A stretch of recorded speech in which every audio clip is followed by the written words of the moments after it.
There is in the sanctions that have been reimposed upon Iran an exemption. If you can show that what you're doing in Iran advances Afghan reconstruction, you should in principle be able to get an exemption.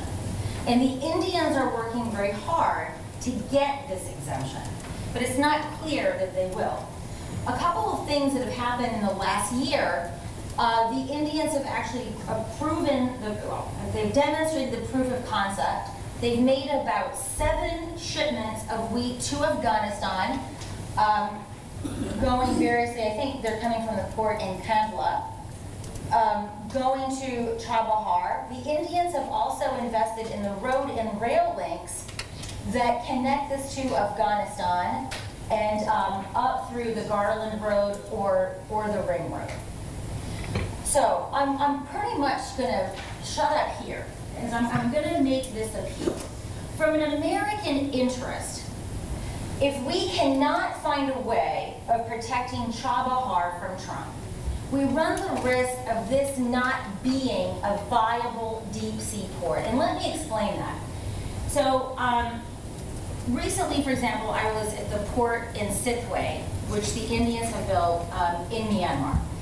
The port itself is not the commodity, right? It's not just that you have dredge and that you have enough depth to bring in tankers, or for that matter, cargo ships. You need an economic ecosystem that makes this viable, right? You need to have the sorts of facilities to refuel the ships. You need to have the facilities to remove variously the petroleum product. You need to have the facility to move the cargo containers, offload the ships, put them onto ground vehicles or railways to actually make them mobile.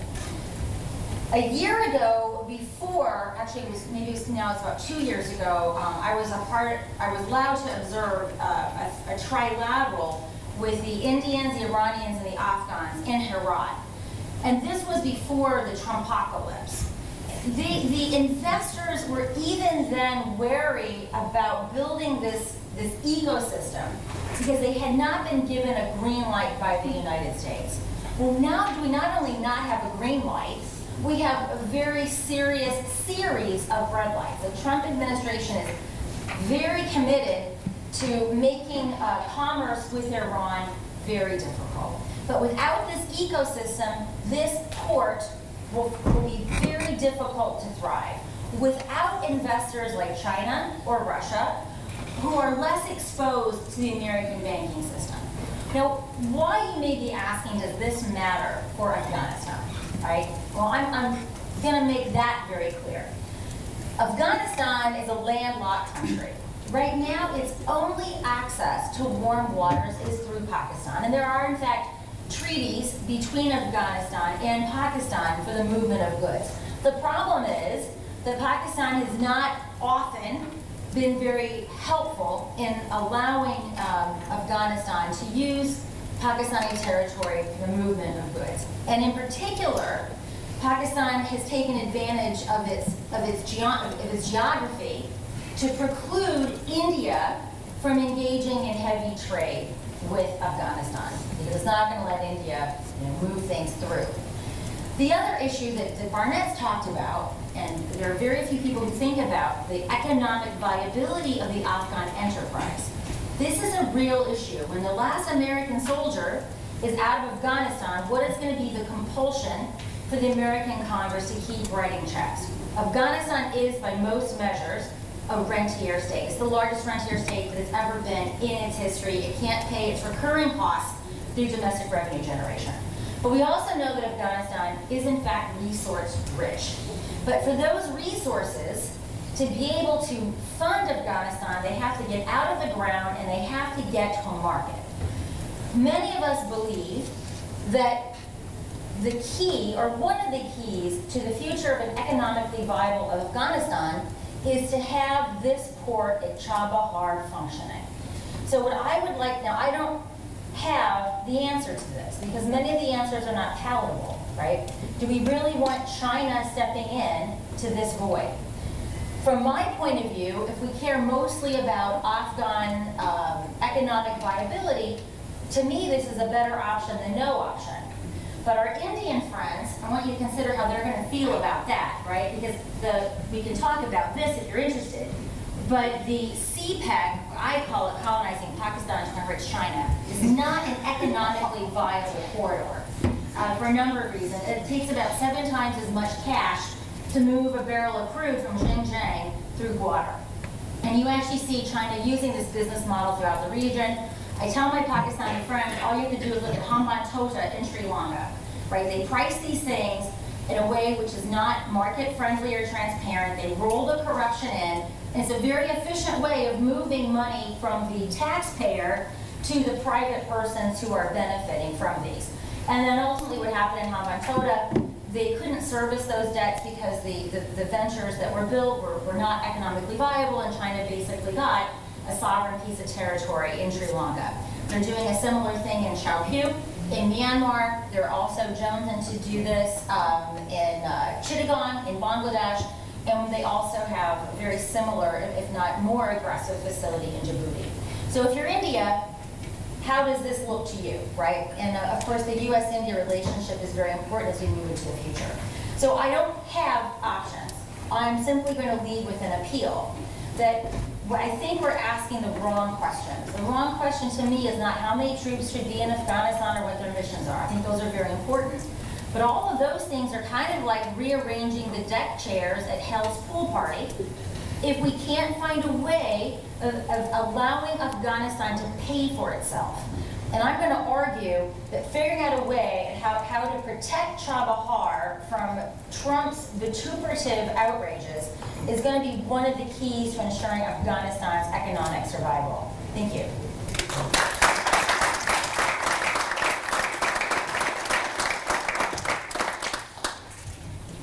Now, going on, following quite closely, Dr. Antonio Giustosi, visiting professor at King College London, also an associate professor, associate fellow at RUSI, someone I followed for quite a long time on Afghanistan.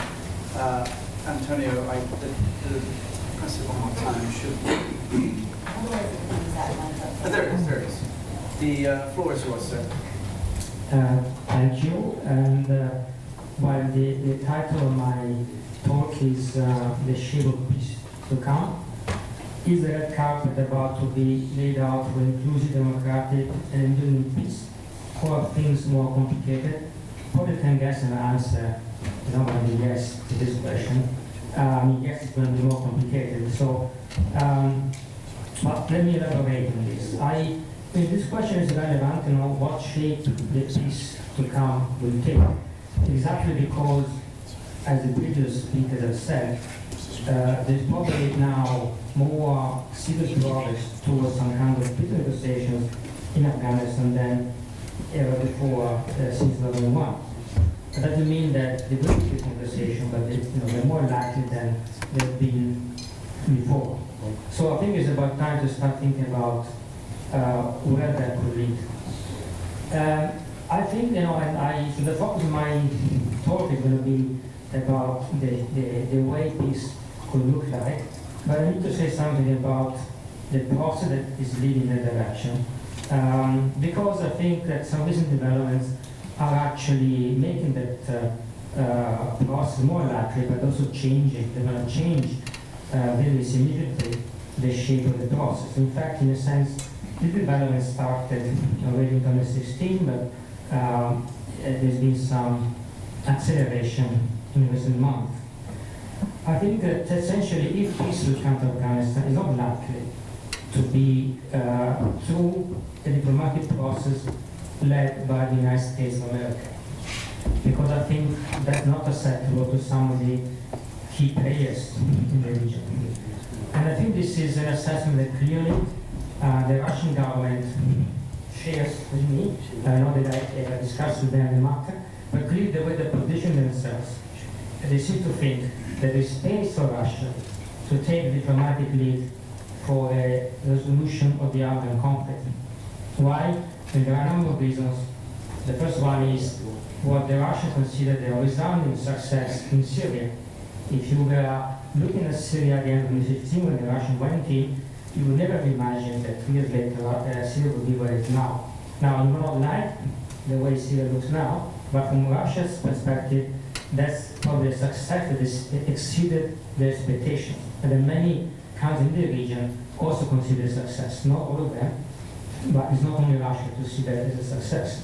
So the Russians think that demonstrated some diplomatic and not only diplomatic skills and expertise that can be brought to bear somewhere else as well. And of course, the reward for Russia is to raise the diplomatic profile internationally. If Russia can demonstrate they can be a positive player, that can offset to some degree other things that the Russians have been doing and not quite as ambitious as conflict resolution. So the Russians are not going to lead any peace process on their own, and they've been from the beginning engaging with a number of other partners. The key partner from the Russian perspective is China, because it's China who, in the Russian intent, is going to pay the bills. The Russians can provide diplomatic skills, they have long experience in Afghanistan, they developed deep intelligence network that fits them with information on the ground that China doesn't have or doesn't have to the same extent. We don't have the same kind of diplomatic expertise, particularly in conflict resolution. But the Chinese have deep pockets that the Russians don't have. And as I'm going to explain, cash, money, is going to play a very important role in any peace process in Afghanistan, more than is normally the case. Essentially, and I based what I'm going to say mostly on interaction me and my research have had with Taliban, mostly. So when you talk to the Taliban about all these meetings they have, and when you ask them questions, what really made them tick is not question about the constitution for Afghanistan, change the constitution, even power sharing is not so much the key issue. I think the key issue is what's going to happen to us as an organization if we were to make peace. So basically, the Taliban, to some degree, are the mirror image of the Arab state. As Barney said before, the Arab state is today more than ever dependent on foreign handouts. The Taliban too. The Taliban possibly a bit less in the Arab state, but certainly they are, most of the money they spend to run the war machinery and whatever else they're doing is not tax revenue coming from Afghanistan. They do collect tax in Afghanistan, and they do get private donations from Afghanistan elsewhere, but money from intelligence agencies and a range of them represents by quite a margin the majority of their income. But they own a mission. When we talk to them, they don't deny it. Everybody in the Taliban essentially knows that. I mean, of course, if you have a formal interview in front of the camera with a senior Taliban, they do not admit to that. But off the record, they admit that the money is coming from abroad. Now, that means that they created a huge machinery that is where the power comes from. If there were 3 Taliban leaders with 10 fighters somewhere in Pakistan, we wouldn't be here. Yeah? So we wouldn't be discussing peace and reconciliation in Afghanistan. It's a huge machinery built over the years, mostly with foreign funding, that made the Taliban a partner that you can't avoid talking to, because without them you cannot have peace, and without the sponsor that pay for the Taliban, you cannot have peace. But it also means that whatever peace will look like, the Taliban will need the flow money to continue for their machinery to be viable, exactly like the Afghan will need money coming from donors abroad to keep coming. Otherwise, simply, the Afghan state collapses, and the Taliban will collapse too if that money disappears. Now, yes, you could raise money in Afghanistan, they do raise money in Afghanistan, they are trying to raise more money in Afghanistan, but any organization, whether a state, a party, or insurgency, if you cut 70% of the budget overnight, it will disintegrate. You cannot say, I don't know how many you run any organization, tell the people who work for you, oh, from tomorrow we cut our budget by 70%. Who will be in the room 5 minutes later? It will be a complete disaster. You cannot downgrade your organization so quickly and so fast, basically without integrating, without destroying it, and without creating immense controversy within the organization over who gets the remaining 30%. So essentially, the Taliban know, the leadership knows that if the money somehow doesn't keep coming, then it's over. So there is no point in making peace for disappearing from the face of the planet. So that's education, not because the Taliban are particularly greedy, and I think they are more greedy than the Afghan government, perhaps probably a little bit less greedy, but the point is that it's a huge machinery, it costs money. It costs a lot of money. And of course, it's a controversial much the Taliban budget is, but intelligence estimates, which I tend to agree with, go as high as $1.5 billion a year. And basically, if you have any experience of how much it costs to fight a war, the scale that's going on in Afghanistan, you know that costs a lot of money. So, for the Taliban, the real issue about peace, there are many other issues, but the key issue is who's going to pay our bills once peace comes? Because the people who pay our bills are not paying for us to sit at home and run elections. They will lose interest in us. We need guarantees that somebody somewhere will pay our bills. Otherwise, we're not going to commit political suicide for the sake of peace. However much some of the leaders are interested in peace or whatever reason, political suicide is not something they are seriously considering. So, realistically, who might be putting the bills?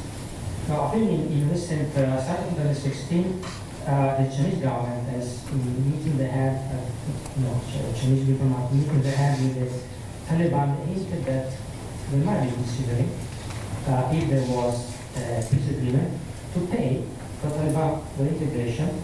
And as you can imagine, the Chinese authorities are not interested very much in ensuring that the money they give the Taliban is spent in a transparent way or whatever. What they're interested in is stability in Afghanistan, their interest is protected.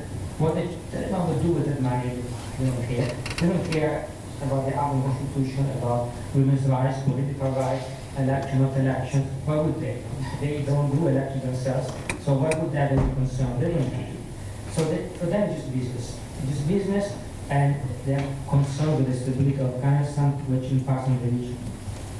More recently, I understand from the Taliban that the Saudi government as well has approached some Taliban leaders at least, thinking that if they were willing to talk reconciliation with the Afghan government, then they would be considering as well to pay for Taliban integration, which means something, an amount of money that would allow the Taliban to keep the organization going, probably less than now. Peace costs less than war, generally speaking, but still a very substantial amount of money would allow the Taliban to do whatever, build a lot of madrasas, build a lot of mosques, create jobs for their members, build palaces for their leaders.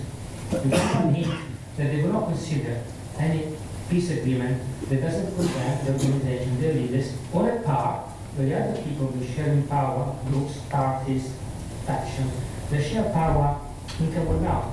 So why would we, for 15 years, we lost a lot of people, maybe not a sacrifice, and after all, we're doing pretty well in this war, why would we even consider any peace agreement that we don't get at least what they got in 2001? So, of course, this kind of agreement will not be written down. You will not see anywhere written down that people $1 billion so they want to do whatever they want. But they're going to put it down on paper, certainly not to show it to the public. But I think any deal that Nadine is making and we might at one point reach will look a little bit like the Bonn Agreement in a sense. In the Bonn Agreement, nobody wrote down that those who participate in the agreement, the party, the faction, that will share power, will be given informal license to smuggle drugs, to steal government coffers, to murder, to do what they want. They will be above the law. They've been above the law 15 years all the time. They're still above the law, a bit less today perhaps, but they're still above the law. So it's not written anywhere. But of course there are verbal agreements at the time that whoever participated would have their chance of opportunity to basically fund the operations in peace as it is in war. So that could be crowdfunding in some cases, could be the money, could be stealing from government coffers, especially aid money when not, it's easier for anyone in government to do that, it's not their money after all. and whatever. But basically each one got their own deal about how they would be running the operation, how they would fund very expensive political campaigns that sometimes even European countries politicians can afford. So the money comes from there and allows these people to have palaces, to have luxury cars, villas, swimming pools in Dubai, bank accounts in Switzerland, in Dubai, etc., wherever. I'm not expect the Taliban to agree to anything less than this. Whether they want to spend the money building villas or building a party organization will be up to them. But essentially, the money will have to be the resources will have to be guaranteed, whether these cash handouts or what social scientists call limited access order, which means privilege, creating new aristocracy above the law. They would be exempt from the rule of law and will be able to accumulate money simply by violating the law with impunity. So the Taliban, and of course, there is some exaggeration with regard to the degree the Taliban control the drug trade, but they are active in the drug trade. They make money out of that, they tax it. There would be concern that they would have. Will we be able, like our enemies, our friends on the other side, whatever you want to call them, will they have the same rights to smuggle with impunity, to make money out of drugs without questioning us? Building palaces in Kabul, nobody asking any question where the money is coming from. If we have that right, then we might be interested in making peace. If, of course, you're telling us they're going to try us, they're going to take us away from us, our social revenue, then they're not very interested in what can you give us in real terms. That means that if there will be peace, there will be consolidation of what is now the political system in Afghanistan. So a few power blocks. There are now, let me say, 3 or 4 of them. Let's add another one, Taliban. Talk about another 2, the Taliban were to split, which essentially have this kind of privilege over the other political party organization. They use money in a number of ways that allow them to dominate the political system. They can afford very expensive political campaigns, get dominate the parliament, have the ministerial positions, be appointed to position of power, whatever. And then, there are in Afghanistan now that have been for a while, grassroots movements, small liberal progressive parties. They can continue to be totally marginal right now, but even more marginal tomorrow. Why abolish them? Why ban them when they're like nobody, I don't think the Taliban even know what you're talking about when you discuss political rights, because they think they're really relevant now, more point of view. So why even bother about it? And I think this kind of scheme not incompatible with adding the constitution, the legal assembly to the amendment, adding written somewhere political rights, women's rights. They might even stay. It's not really, these laws are not being implemented today. They might be even less implemented tomorrow. As long as the money is coming, the organization can flourish. That's what really matters. Then, what will come after that will have to be discussed, of course, will depend on how much money they can generate, there will be competition between the big power blocks. So, some of them will become more dominant than others, might be running the government, excluding the others. There are a number of ways things can evolve, of course, from there onwards. But if this issue is not addressed, then the Taliban will not be interested. And when I say the Taliban, I mean the Abatullah, the leader of the Taliban, the people around him. Now, it's true that within the Taliban, there are people, particularly leaders, figures, who are linked to communities inside Afghanistan. The Iqtizai tribe, the Alizai tribe, but there are some communities, some tribes, sub-tribes, areas, clusters of villages who are linked to the Taliban because they see the Taliban as a vehicle for their interests. They're not interested in jihad or actually in war per se, but you see the Taliban as the only way they can bend the grudges to the Afghan government. Now, these communities are putting pressure on the Taliban because they actually don't see any point in war anymore. These are the people who fraternize when they get agreement. These are the people who now are becoming a kind of lobby within the Taliban, a powerful lobby, increasingly powerful lobby, who's pushing for some kind of, peace and reconciliation. But they're not the ones who decide. They're not the ones who take the decision. They want to make appointments to the commission, which are the executive organs of the Taliban. In the Rubber Shura, the Taliban collapse now, that probably almost 2/3 of the members are in favor of talks with the Afghan army, so not just with America, but also with the Afghan army. This I think is important, but it's not necessarily too relevant because these 2/3, it's not that this decision is not taken at the majority vote. So basically, whenever Tura decides what to do, it doesn't need to have a majority in the Rubber Shura, the leadership council of the Taliban, before he decides whether he wants to talk to Kabul or to the Americans or whatever. So there is a consistency that has been forming for some time. In fact, since 2014, the large majority of the Taliban has not been fighting at all.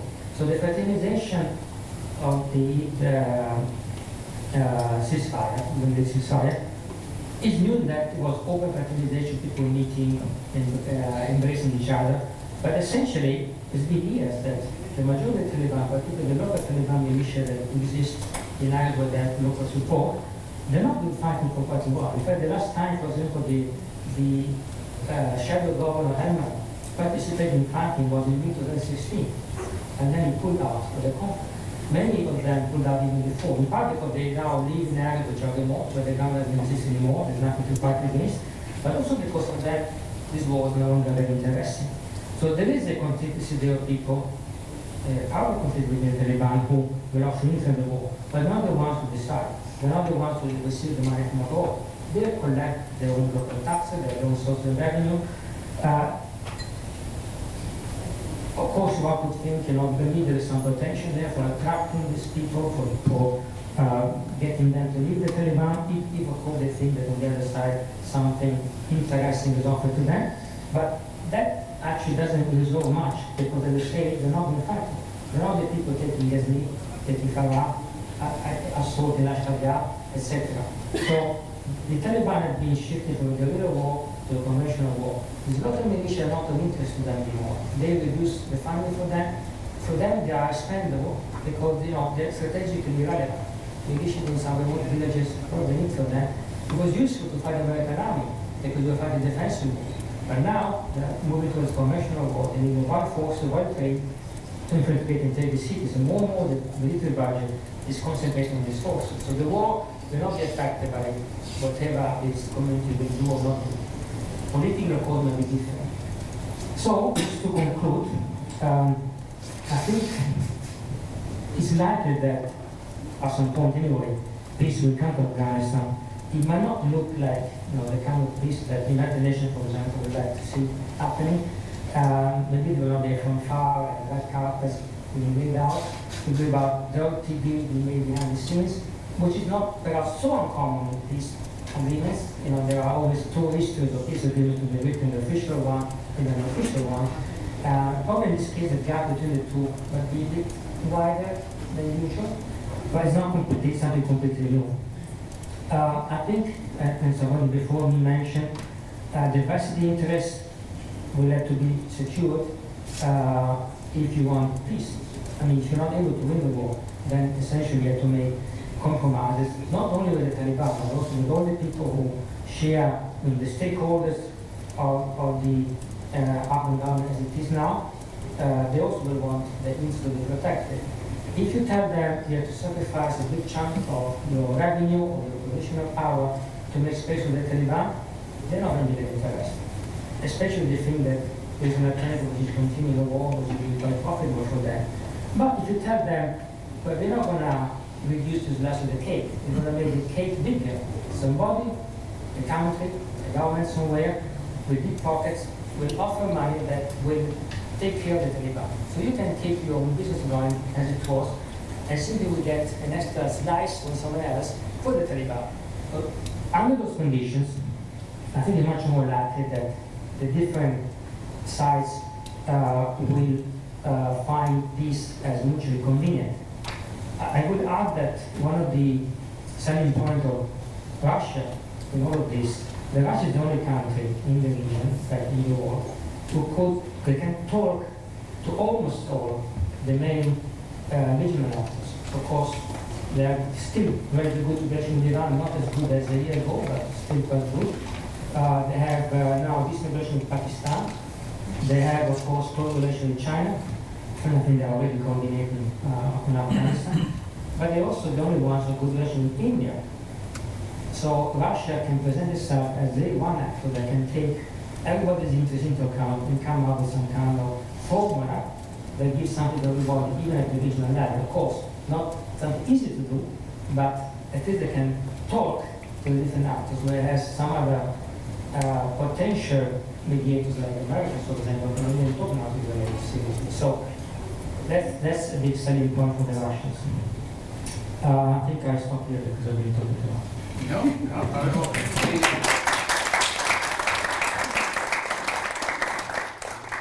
I think in the first instance, what we'll do is I'm going to forego my privileges as the chair so we can really open it up to discussion. As long as we're all right with the organizers, we are going to push past the hour, I think maybe 15 past the hour or more, so we've got quite a lot of time. For the first round, can we reserve them for these two, and then after that round, we'll open it up to the wider panel so that we can engage our other two panels and bring them back into the conversation. I'll take three. This young lady here with the blue shirt is first, this gentleman here, and this gentleman here with the glasses there. So if we can take it in that order. Oh, yes, he has been patient. Oh, yeah.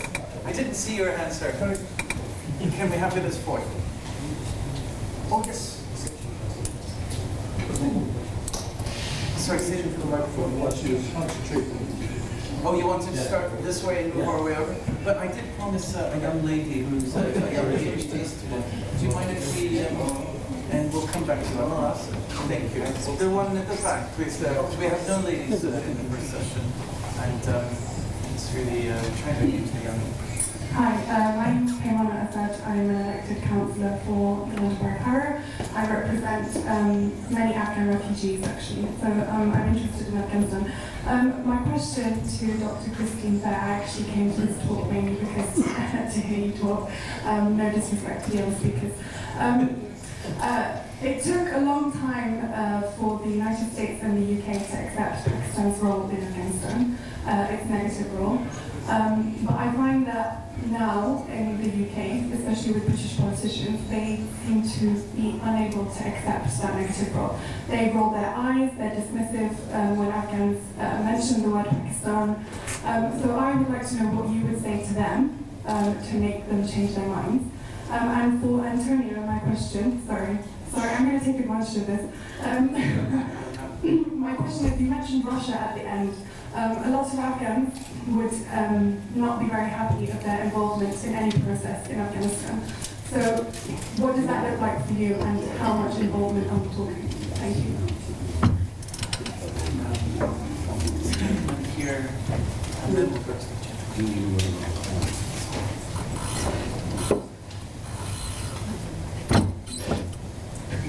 My name is Ali Kakar, and my question is to Dr. Burnett and Emily. First of all, I would like to say that it's very disappointing to hear that we're giving so much credit to the Taliban as if they're an independent entity. They're not. They're proxies of the neighboring countries, and everybody knows that. So let's address them as the proxies of Pakistan, not as an independent entity. That's the first point. The second question is that the situation I'm coming to my question is that the situation in Afghanistan is such that there are two neighbors. One has a dog breeding farm, and that neighbor sends dogs every day to bite the other neighbor. And the neighbor that's bitten, everybody tells him that you should breed him with a dog. And instead of going after the farm, after the neighbor that's actually breeding these dogs, sending them every day different ones. And you mentioned, Emily, you mentioned about the ISIL. The abbreviation of ISIL is Islamic State of Iraq and Levant, which is very far from Afghanistan. So Pakistan was there trying to do, they're trying to send Taliban, and they have successfully done so. They have sold Taliban to Russia and Iran to scare them off, to support the Taliban, that lesser evil, to fight the ISIL. Where in fact the Taliban, ISIL, ISIS, every other group that's fighting in Afghanistan is, has Pakistani fingerprints all over it. So can you please address that the problem is actually Pakistan? We were talking about it with my Afghan friends that Taliban cannot even run a shop, they cannot even run their own house. And we're here talking about them as their entity they have proposals, they have programs, they have nothing. They have a bunch of wishes and animals that are being controlled by the neighboring countries, i.e. Pakistan. Thank you. And the gentleman, just remember to introduce yourselves, and can I please ask that you keep it close to a minute or 2 minutes at most? This gentleman with the glasses, and then we'll go to the panel. Yeah. Hi, my name is Asim, and I'm a social media activist and human rights activist from Pakistan, basically living in exile in United Kingdom, courtesy ISI. So, yeah. Could you repeat that? I believe it's in courtesy of ISI. So, yeah, my question would be, what role do you see India and Pakistan playing in the peace process while safeguarding their interests? Because if you see what India and Pakistan has taken their battle from Kashmir or previously Afghanistan to Afghanistan, and they see it as a new battleground there. And not so much for India but for Pakistan, if the Kashmir is not so active and Afghanistan is out of the picture, the sacred cow in Pakistan will die, or probably not get the funding. As we say in India, there is a sacred cow, and in Pakistan we have a cow which is sacred. Okay, great. So, should we just finish with those three, and I promise we'll come back to these gentlemen here. Emily, I believe, will be having more time restraints than the other bits of the panel. Should we start this way and move our way across? And if you just take the question that you feel most comfortable. Yeah, comfortable maybe not, but Taliban as an independent actor, I mean, we don't have enough time to kind of talk about where the Taliban comes from, why, how, whatever, but my current reading, and something that I believe quite strongly in, is that the Afghan conflict is increasingly a civil one. And a domestic civil one.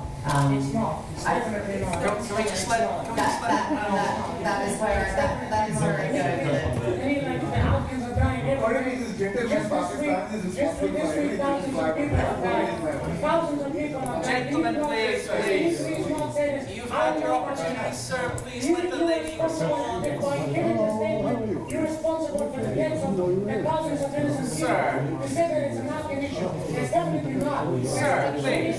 Pakistan is sending terrorists. The Taliban cannot survive on a week without Pakistan support. They cannot survive a week. You doing that, you're actually causing a lot of pain and heartache to the people of Afghanistan, to the victims who have lost their families, to losing people who are talking about human beings that are dying in thousands every day. And you're still saying that it's a 7-monther. For God's sake, have some humanity, have some heart. Do not say that it's 7-monther. It's a Pakistani issue. Pakistan is responsible for that. You know that. Every single person in this room knows that. Please address them. I don't know that. I think you're raising your false point. Just comment. You don't have to defend it. That is not fair. Come on. I have serious disagreement with my own establishment on many issues. But the way you're raising your voice, it seems that Pakistan is responsible for all the problems. It is Pakistan. No, I'm so sorry.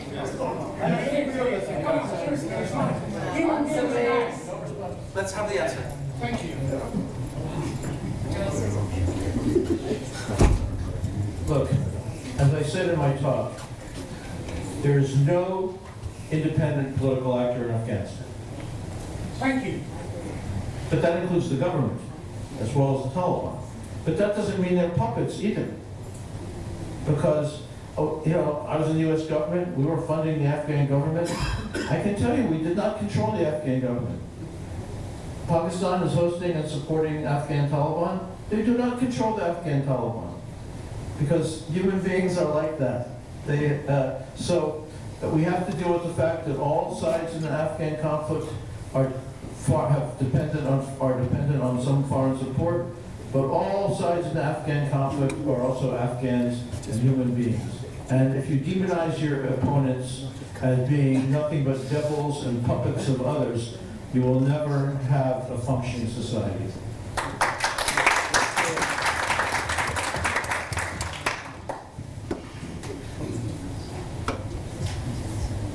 Well, on Russia, it's true, I'm sure that many Afghans might not be happy about the Russian involvement, but they're also not happy about Pakistan involvement, the Iranian involvement, etc. So either you want peace or not.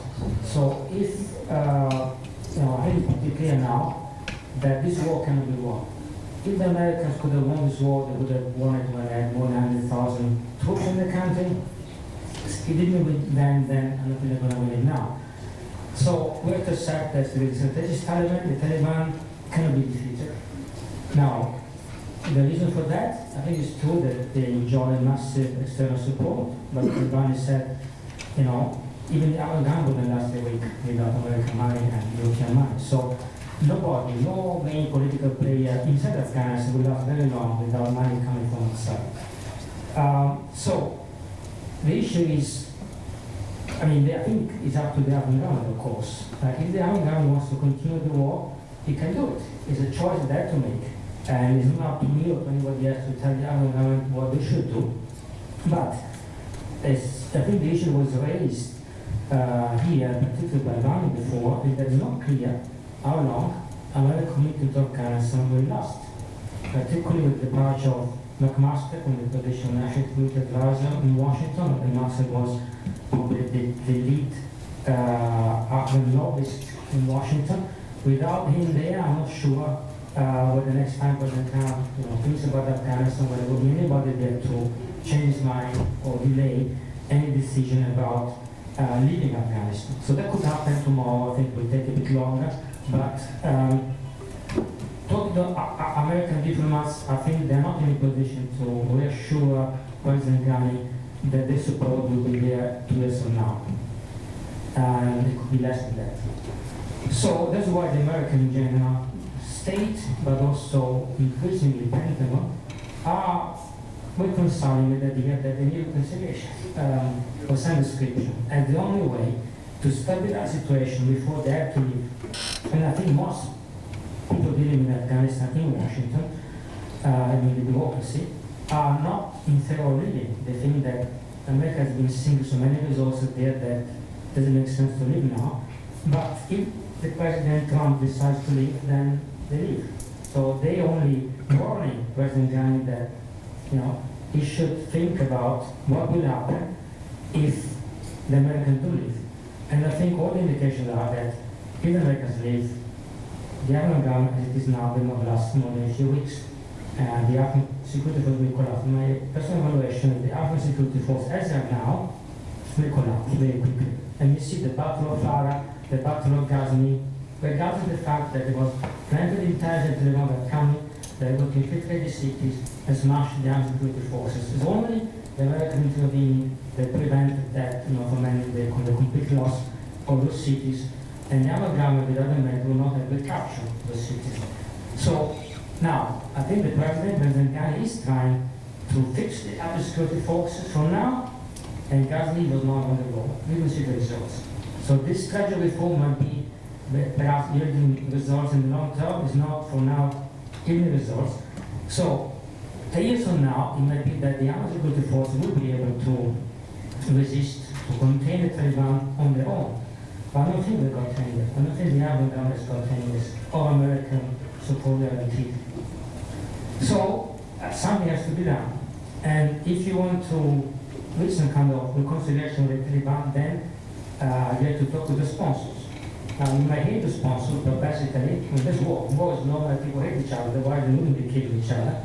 But if you want to have reconciliation, then you need to talk with people who have been killing your friends, your relatives, and whatever.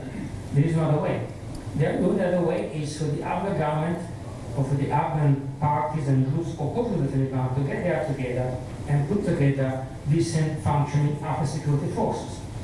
I don't see that happening, but if you don't have another try, they can have it. It's their decision. But I'm not finding the Afghan government. The American government is largely the main donor, so they decide to go with the seat. With regard to the other questions, I think with the Russians, the kind of involvement the Russians, I think, is not very deep involvement in Afghanistan. They don't want to spend money in Afghanistan. They don't have money to spend in the first place. What they want to do is only a diplomatic lead, get something going, and then let the Chinese take over. The Russians don't have any money. They don't have the money to invest in Afghanistan to spend. They're happy for the Chinese to gradually take over. They get their rewards by simply demonstrating their diplomatic skills demonstrating that they're useful even to the Chinese in some role, and by raising the diplomatic profile internationally. So I don't think they're thinking in terms of going to Afghanistan and implementing the country. It's a job of a few diplomats shuffling around, meeting Taliban, meeting the government of the region, and that's about it. So it's not a repetition of Syria. They don't have in mind something on the scale, something on a much smaller scale. And of course, the other worry they have is instability. Because instability in Afghanistan sooner or later is going to have repercussion, if you didn't have already, across the region.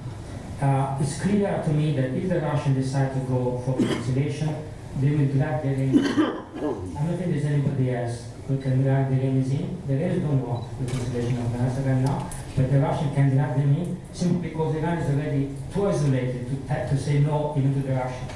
So they have to say, like in Syria, they didn't want any agreement with the Turks in Syria. They have to accept it because basically they can do without Russia, particularly nowadays.